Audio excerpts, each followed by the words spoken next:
If you correspond with Ralf on television, video, or telephone, audio, or you chat, text, or email him, you're giving him permission to duplicate it, rebroadcast it on any of the Take Your Life Back Today show broadcasts.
Yeah, beat your addiction, live free. Ralf Friedrichs is who you see. Listen in when you're feeling low. Take back your life, today's show. Beat your addiction, live free. Ralf Friedrichs is who you see. Listen in when you're feeling low. Take back your life, today's show. Stay positive, hope, and keep faith. Stand strong against any odds that you face. Put away the alcohol and the drugs. Fill your time with the things you love. Addiction is tough, but it's worth the work. Treat your body what it's worth. Spread positivity, inspire all. If we stand together, we will never fall. I help others see the other sides to life. A sober life, letting go of the strife. So give me a call, I can help. 1-844-4405-HELP. Homeless shelters, hospitals, jails, wherever you are. I am Ralf Friedrichs and I am here for you. 1-844-405-HELP.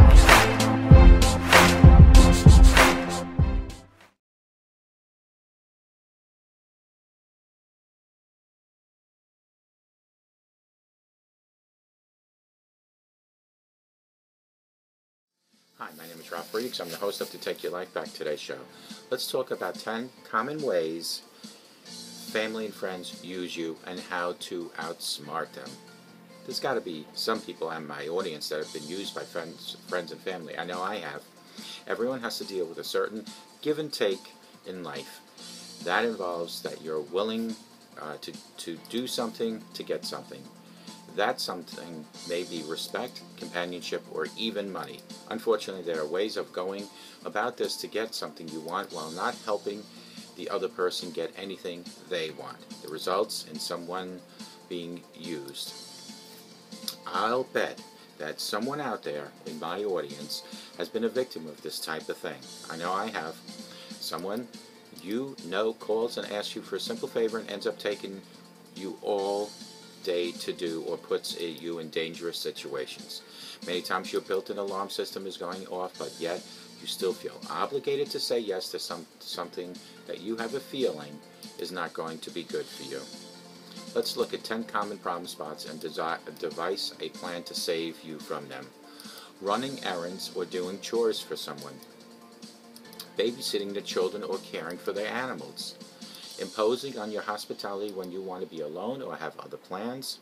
Listening to them rattling on, taking up your time. Taking something from you, what you really want and you really need. Co-signing or giving a loan. Telling a lie for them. Falsifying records. Stealing for them or doing something dishonest, buying beer or another substance for them. Supporting them or letting them live in your home and having sex with them or putting up with too close and uncomfortable behaviors. Most of these things could be avoided if you put some boundaries and safeguards in place beforehand. Some boundaries, excuses, and safeguards you could use are the cover of your religion. If you're a Christian or believe in living a holy, spotless life, it should show you enough in your behavior and speech that people wouldn't ask you to lie, steal, or buy beer for them. If they haven't gotten the message through that and do ask you to do these things, you can say, I'm sorry, it would be against my religious beliefs or what I believe in is right. Therefore, don't ask me to do it again, please. Make sure you get the last part of the sentence in there. Don't ask me to do it again, please. No matter what someone is asking, the best thing to do first is put off giving them an answer until you can mull it over in your head, check your calendar and your pocketbook. Learn to say instantly, I can't answer this right now. I will call you back in a short time. If they ask you why you can't answer right now, you can either say this. You always meditate on requests first. You have to check your calendar to make sure that you're free. You have to ask a spouse to be sure it won't interfere with their schedule. Or just make up something that you are in the middle of doing right now, and before you have an answer, you need to finish that. If you already decided that it's not something that you want to do, you can either say no now, or you have to tell them that you will get back to them later. And they probably won't like it, but that's too bad. A no should be short, to the point, and not a subject for discussion. Your reasons are your reasons. Your reasons are private.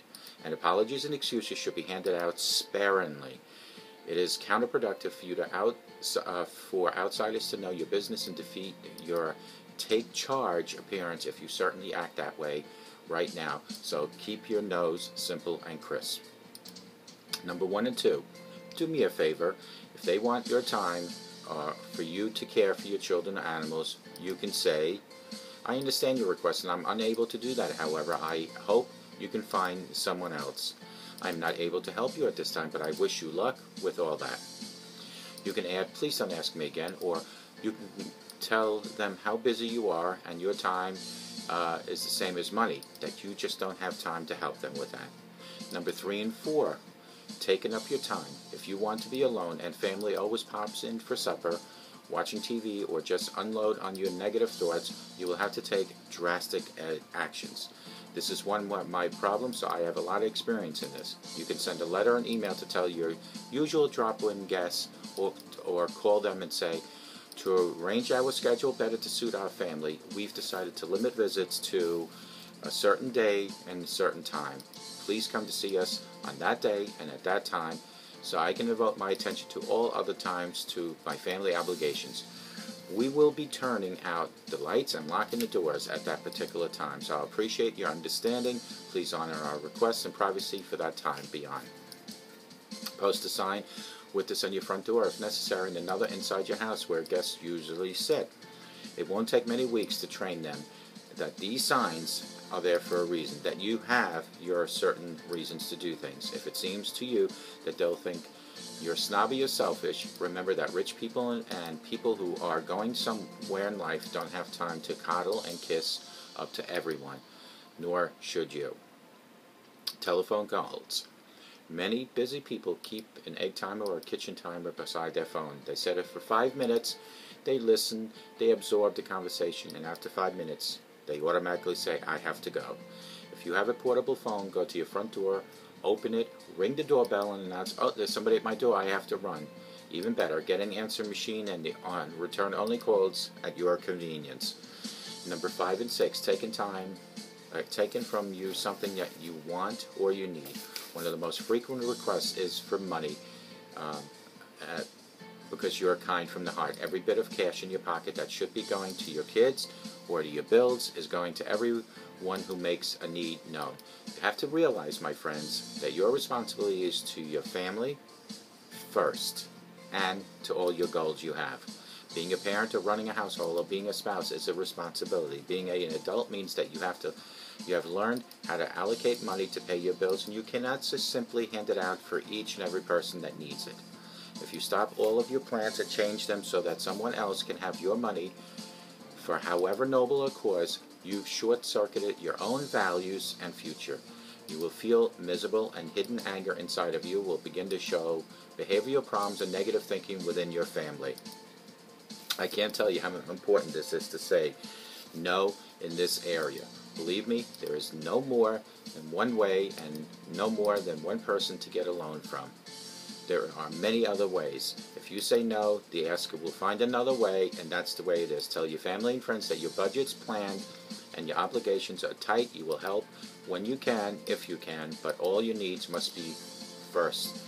Co-signing, on the issue of co-signing a loan, you should know that not only do many people of those loans come into default and ruin the credit of the co-signer, but the loan companies usually go after the co-signer first to get the money, because that is who had the better credit.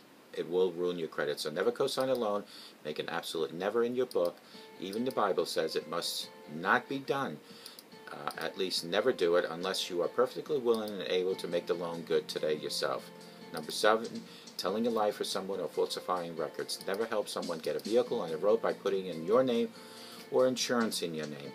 There's a reason why that person has difficulty doing it themselves. I know a couple who got a car on the road, and the man's mother being on the title with him so she could get the insurance in her name. The young man had a minor car accident, and several months later the other woman involved sued this young man and his mother, winning a huge settlement, and take both the mother and the young man the rest of their lives to pay off.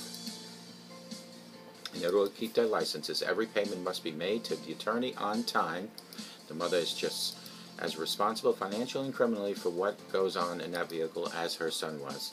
Falsifying documents or bearing false witness. It may seem like a harmless little white lie that defrauds no one but the government, such as tax time, using someone else's kids on your tax return, but these are highly illegal acts. Before you do anything like this, ask yourself this question: can you afford to spend time in jail, pay an attorney several $1,000s, lose your possessions, and possibly your reputation?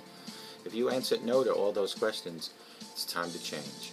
Number 8 was stealing or obtaining drugs for someone. I believe it's Einstein who figured out every action there is an equal opposite reaction. So if you're obtaining or stealing drugs, you will be caught. Simple. You will be caught. And if you're caught, you will go to jail. At the very least, know that you're known by your actions quicker and more surely than by your words. Your reputation will follow you, and that's a thing that you cannot lose. Number 9 was supporting them or letting them live with you. If you've heard a promise that everyone wants to live under your roof, then understand right now that biblical principle of a home.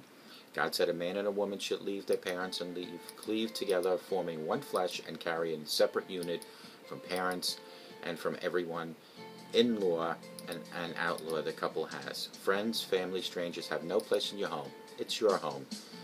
If you have people living off you now, it's time to get them to move on. Just cut your losses and move out, or have the other person removed.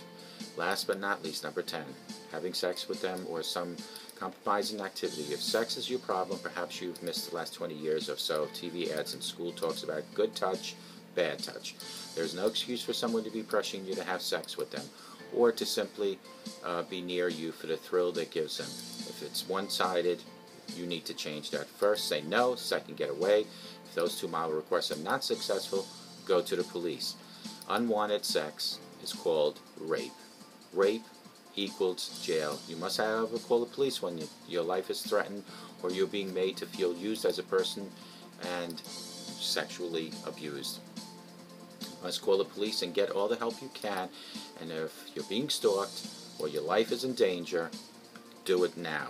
Let's think of an example. If you have a neighbor who stops in to visit and he looks at you in a way that makes you feel creepy and afraid, you worry that he may not remain satisfied just to look, but he may begin to get closer and assume that you don't mind since you don't put any restrictions on your behavior. You're not going to put a few restrictions on him.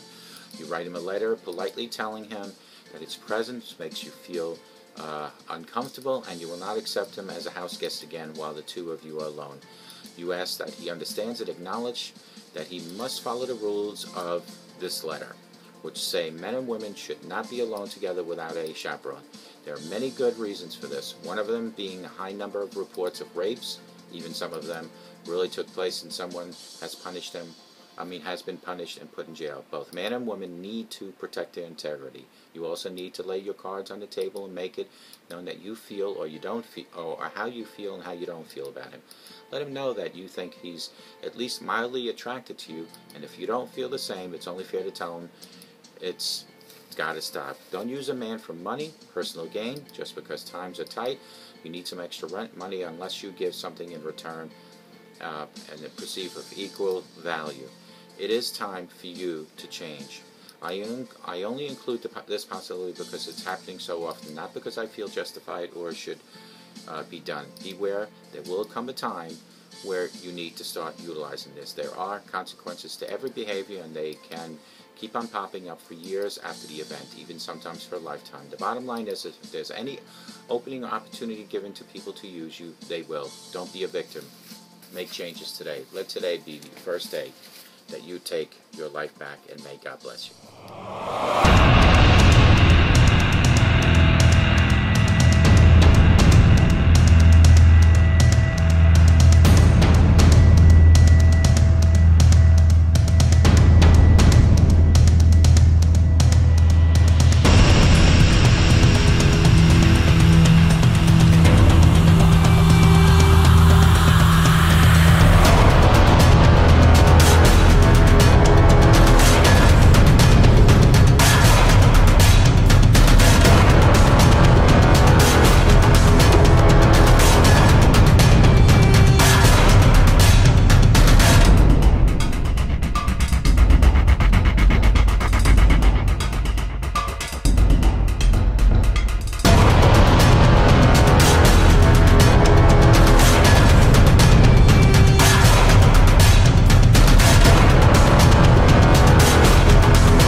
but never got an answer, and wondered if God was really there.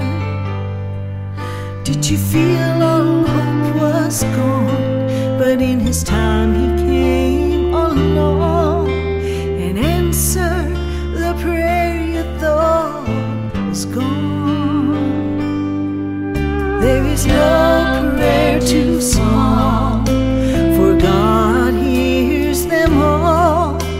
The answer may not be just what you want, but He always knows what's right, even when we think it's wrong.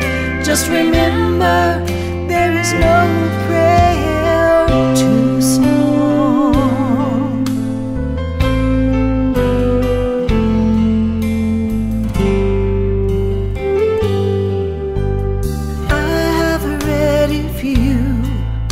Will ask, you shall receive. No matter what it is, I still believe. There is no prayer too small, and even when we fall, He gives us just exactly what we need. There is no prayer too small, God hears them all. The answer may not be just what you want, but He always knows what's right, even when we think it's wrong.